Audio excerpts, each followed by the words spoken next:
देशात एक धर्मनिरपेक्ष नागरिक कायदा असावा अशी भूमिका आज पंतप्रधान नरेंद्र मोदी यांनी दिल्लीत लाल किल्ल्यावरून मांडली। सुप्रीम कोर्टाने समान नागरिक कायद्याबाबत सुनावणी घेतली, त्यावर चर्चा झाली।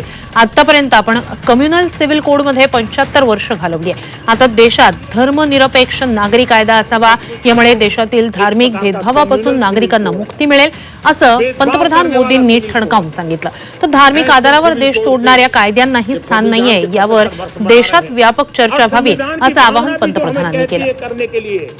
देश की सुप्रीम कोर्ट भी हमें कहती है करने के लिए। हमारे देश में सुप्रीम कोर्ट ने बार बार यूनिफॉर्म सिविल कोड को लेकर जो चर्चा की है, अनेक बार आदेश दिए हैं, क्योंकि देश के एक बहुत बड़ा वर्ग मानता है और उसमें सच्चाई भी है कि जिस सिविल कोड को हम लेकर के जी रहे हैं वो सिविल कोड सचमुच में तो एक प्रकार का कम्युनल सिविल कोड है, भेदभाव करने वाला सिविल कोड है। और मैं मानता हूं इस गंभीर विषय पर देश में चर्चा हो, व्यापक चर्चा हो, हर कोई अपने विचारों को लेकर के आए।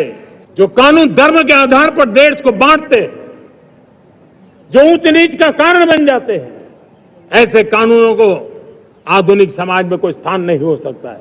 और इसलिए मैं तो कहूंगा अब समय की मांग है कि देश में एक सेकुलर सिविल कोड हो। हमने कम्युनल सिविल कोड में 75 साल बिताए हैं, अब हमें सेक्युलर सिविल कोड की तरफ जाना होगा और तब जाकर के देश में धर्म के आधार पर जो भेदभाव हो रहे हैं, सामान्य नागरिक को जो दूरी महसूस होती है, उससे हमें मुक्ति मिलेगी।